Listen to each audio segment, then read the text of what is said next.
namoonni Facebook keessan lakkoofsan banattan osoo isin irratti hin cufamin ammuma dafaatti sirreeffadha.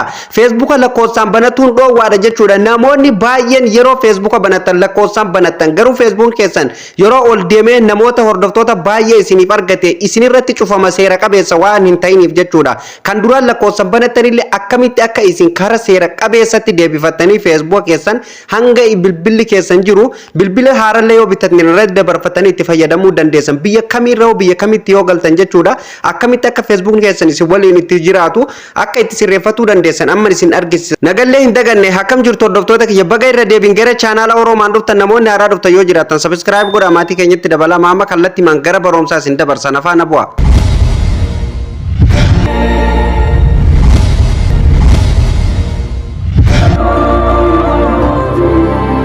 maamiltoota keenya kabajamoo walitti deebinee jirra. Akkuma reef mata duree irraa isiniif tuquuf yaale Facebook lakkoofsan banamee jiru akkamitti gara emailatti jijjiirratuu dandeenya salphumatti steepii baay'ee salphaa ta'een aappii tokko osoo hin fayyadamin akkamitti akka itti jijjiirratan jechuudha.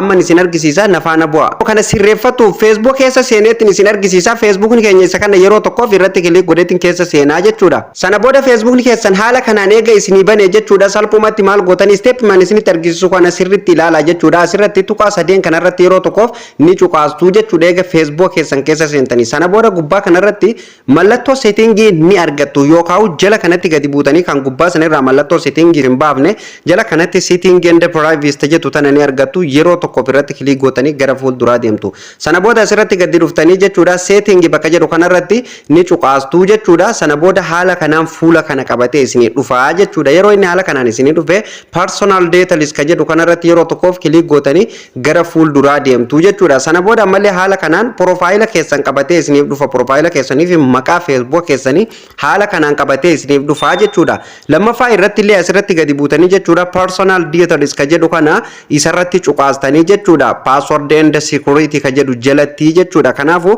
yeroo tokkoof personal details ka jedhu irratti yeroo tokkoof kilik goone gara fuulduraa deemna jechuudha. Sana booda haala kanaan fuula kana qabatee nuuf dhufa jechuudha. Fakkeenyaaf yeroo nu Facebook kana itti banannee fi akkasumallee umrii keenya kan nu itti Facebook kana bananne gaafsan irra kaayyannee haala kanaan asitti nuuf fidaa jechuudha.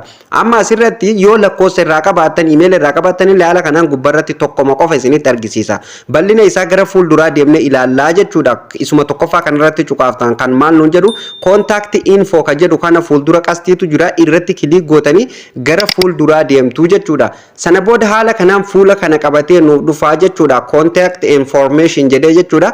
Haala kanaan waa'ee contact keetii information yoo baruu barbaadde asirratti ilaalaa nu jedha kun haala isin argitan jala kanatti dubbistanii adda baafatuu ni dandeessu jechuudha. Information as jala jiru jechuudha. Lakkoofsa yoo banattanillee email yoo banattanillee Facebook keessan jechuudha. Haala kanaan isiniif fidaa jechuudha. Yeroo inni haala kanaan isiniif fide amma asirratti irra kan isin argisiisuuf deemu namoota Facebook keessan lakkoofsan banattan yoo lakkoofsa qofaan kan banattan ta'e haala kanaan lakkoofsa qofa asitti isiniif fida. Amma kiyya email fi lakkoofsalleetu irra jira haala isin argitan kanaanii jechuudha. Yoo lakkoofsi keessa sunillee isin jala cufame jechuudha haaraallee itti jijjiirratu ni dandeessu. Karumanarra isin argisiisu kanaan viidiyoo amma duraa keessatti illee akkamitti akka lakkoofsa gubate itti jijjiirratan isin barsiiseetiin ture jechuudha maamiltoota kiyya. Kanaafu kanarra isin argisiisu lakkoofsan kan baname akkamitti gara emailaa jijjiiranna ka jedhuun isin argisiisaa jechuudha. Kanaafu haala kana yeroo as dhuftan maamiltoota kiyya emaila dursa banattanii qopheeffatuu qabdu jechuudha. Bilbiluma keessan keessa emaila keessan kan ittiin dalagaa jirtan kan pilaastoorin keessan ittiin dalagu tiktaakin keessan ittiin dalagu jechuudha. Bilbilli kamiyyuu emaila ofirraa qaba. Emaila malee pilaastoorin isiniif hin dalagu jechuudha. Kanaafu eega haala kanaan as dhuftanii amma kiyya akkuma asitti emailli irra hin jirretti qabadda ammaan isinitti argisiisuuf waan ta'eef jechuudha. Emaila kan biraattiin irratti guutee isin argisiisaa jechuudha. Kanaafu haala kanaan lakkoofsa kana asumatti dhiiftan irraa hin gubdan. Asirratti gadi buutanii jechuudha maamiltoota kiyya maal gootanii add new contact bakka jedhu kanarratti cuqaastanii jechuudha lakkoofsa emaila bira irratti guutattu jechuudha. Sana booda haala kanaan fuula kana qabatee isinii dhufa. Add mobile number ka jedhuu fi add email ka jedhu waa lama qabatee isinii dhufa. Yoo lakkoofsi keessan isin jalaa gubate haaraa itti jijjiirratu barbaaddan add mobile number bakka jedhu cuqaastanii irratti jijjiirratu. Kanammoo viidiyoo darbe keessatti bal'inaan isin barsiisee ture chaanaala Oromaan jala argachuu dandeessanii jechuudha. Akkasumallee emaila irratti guutattu guuttatuuf deemta waan ta'eef jechuudha add email bakka jedhu kanarratti kilik gootanii gara fuulduraa deemtu jechuudha. Sana booda haala kanaan add an email address jedhee mata duree kana qabatee isiniif dhufaa jechuudha. Email kamiyyuu asirratti guuttatuu ni dandeessu jechuudha. Maqaan Facebook keessanii jala kana jira. Ani amma asirratti gadi buutanii jechuudha asirratti jechuudha enter email address bakka jedhu sanduuqa kana keessatti yeroo tokko fuula keessaniin cuqaastanii jechuudha.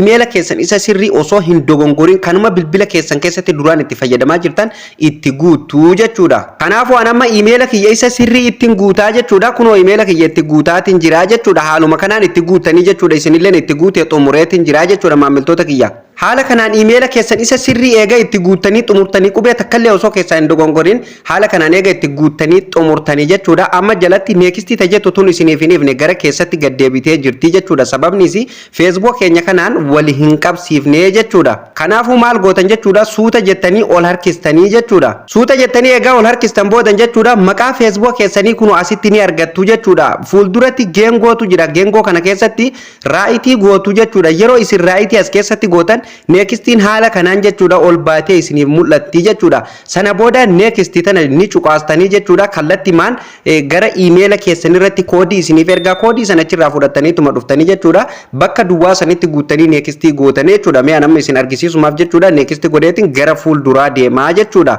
Sana booda haala kanaan barreeffama mata duree interview confirmation code jedhu kana qabatee isiniif dhufaa jechuudha. Kana jechuun gaa email keenyan akka nu confirmii walirratti goonu nu gaafata jechuudha wal qabsiisuuf jechuudha. Ajala kanatti illee yoo gadi buunu maal nuun jedha jechuudha.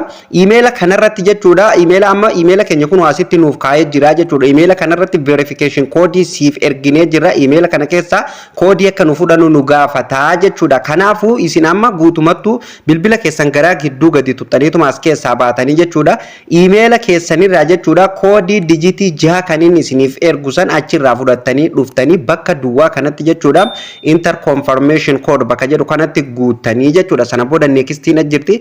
Nextii matana qofa cuqaastan waan takkallee hin gootanii jechuudha. Eega nextii tana cuqaastanii kallattimaan Facebook keessan gara email kanatti isiniif jijjiiramaa jechuudha. Ani amma irratti guutuu waan hin barbaadiniif jechuudha maamiltoota kiyya irraan deebi'aa jechuudha. Koodii naaf ergee jira kun amma email kanarratti jechuudha. Haaluma kanaan isin itti guuttattu jechuudha maamiltoota kiyya. Koodii achirraa fiddanii bakka kanatti ni guutuu san booda nextii gootuu jechuudha. Yeroo isin nextii gootan kallattimaan bakka reefuun tana lakkoofsaa fi email irraa qabu sanitti isiniif galaa jechuudha. San booda anama of duuba deebi'eetiin isin argisiisa jechuudha. Kun anama waan confirm hin godhiniif jechuudha. Email kuni haala kanaan asitti natti diimataa jira jechuudha. Kun amma kagadii kuni kanan confirm walirratti godheeni jechuudha. Fakkeenya sirriitti adda baafadha. Yeroo email amma isin irratti guuttasuun asirratti isiniif galuu adda baafattan jechuudha. Maamiltoota kiyya akkanumatti dhiiftanii biraa hin deemina. Oggaasan Facebook keessan lakkoofsumarra jira jechuudha. Email irratti hin jijjiiramne. Yoo fakkeenya bilbila haararratti dabarfanna jettan verification code lakkoofsa kanarratti isiniif erga malee email kanarratti isiniif hin ergu email irratti hin jijjiiramne jechuudha. Kanaafuu eeyyamuu qabdanii jechuudha. Email kanarratti akka koodii inni isiniif ergu godhatuu qabdan irratti jijjiirratuu qabdan guutummaan guutuutu. Email irratti guunne malee amma wal hin qabsiifne jechuudha. Sirriitti adda baafadha maamiltoota kiyya akkamitti wal qabsiifna ka jedhullee isin argisiisaa jechuudha.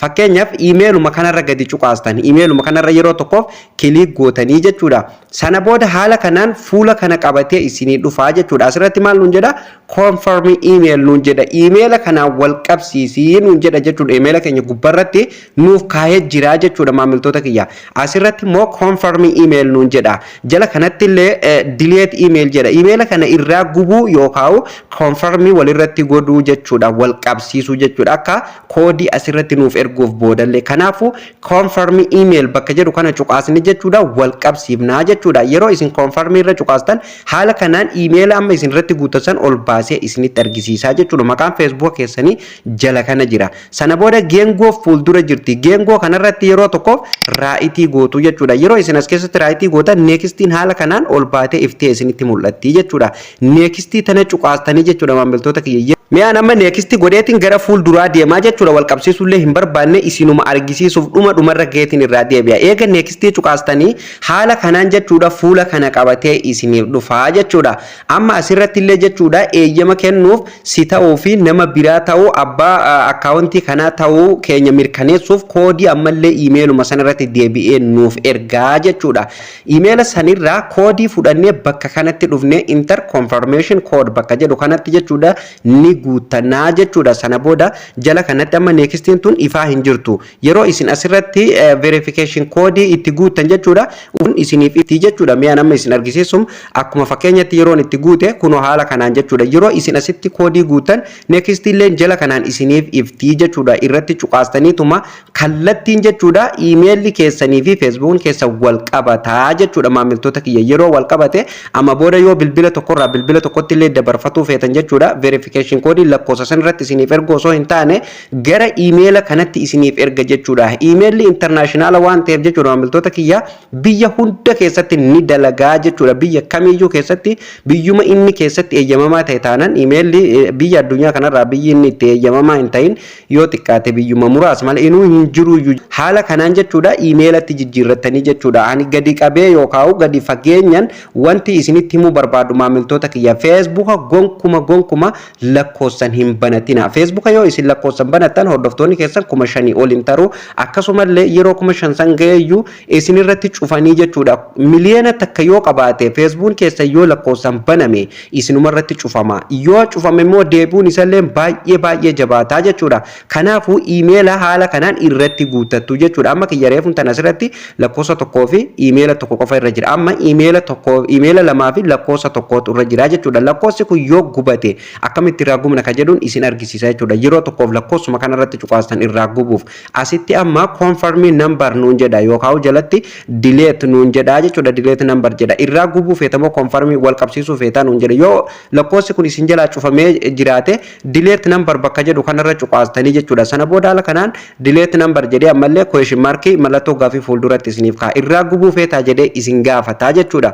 Kanaafuu asirratti gadi buunee delete jennaani jechuudha. Nu gubuuf deemna waan ta'eef delete goonaa jechuudha. Sana booda haala kanaan jechuudha koodii isiniif ergaa jechuudha. Irraa gubuuf ammallee email ammareef waan irratti guute san irratti koodii naa ergilaa waan isin ajaa'ibu agartanii email san irratti koodii naaf ergee jechuudha. Koodii san amma dhaqee achirraa fudhadhee lakkoofsa kana irraa gubee isin argisiisaa jechuudha. Hordoftoota kiyyaan amma deemeetiin koodii fudhadhee dhufa nafaana bu'a.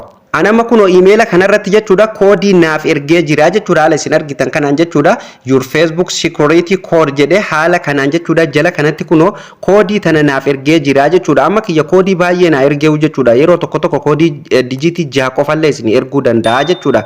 Kanaafuu jechuudha maamiltoota kiyya asirraa koppii godhattu jechuudha. Koppii godhattanii amma bakka reefuun tanaa sanitti deebitanii itti guuttu jechuudha. Kuno asirratti amma paste man godhaa jechuudha. Bakka kanarratti yeroo nan paste godhe jechuudha haala kanaan jala kanatti continue naan jedha continue godhaa jechuudha. Sana booda haala kanaan fuula kana qabatee isinii dhufaa jechuudha. Eega isin confirm gootan boodan passwordii isin gaafata. Passwordii Facebook keessanii san isa sirrii ta'e asitti ni guutuu jechuudha. Asitti guutanii sana booda continue bakka jedhu tana cuqaastanii kallatti maan jechuudha. Daqiiqaa tokko soon dhaabbanne irraa isiniif gubata lakkoofsi duraan isin jalaa cufame sun irreeni jechuudha. San booda yoo barbaadan haaraa itti guutatu ni dandeessu jechuudha. Akkamitti akka itti guutatan viidiyoolee dalageen ture bal'inaani chaanaala kiyyarraa argatu ni dandeessu jechuudha. Egaa maamiltoota keenya kabajamoo barnoonni irra isiniif qabadee dhufnelleen jalqabaa kaafnee kan hangammatti waliin ilaalaa turre kana namoonni jalqabaa kaaftanii hangammatti waliin turtan galanni keessan guddaadha. Akka waa irraa barattanii fi viidiyoo kanarraa akka itti gammaddanillee abdii guutuun qaba. Maarree isinillee viidiyoo kana ilaaltanii eega xumurtanii obboleeyyan chaanaala Oromaaniif haaraa taatanillee chaanaalli kun chaanaala barumsaati. Subscribe godhaa maatii keenyatti dabalama. Viidiyoon keenya yoo isin gammachiise like tuquu hin dagatinaan isin jedha. Akkasumallee yaadaa fi komii qabdanillee sanduuqa komentii keessa buusuu hin dagatinaan isiniin jedha. Viidiyoon kun akka namoota baay'ee bira ga'ee namuu irraa fayyadamuuf hiriyoota keessaniif share waliif godhuu hin dagatinaan isiniin jedha. Barnoonni irraa qabanne asumarratti kan xumuramu ta'a. Barnoota itti aanuun hamma walitti deebinutti turtii gaarii qabaadha.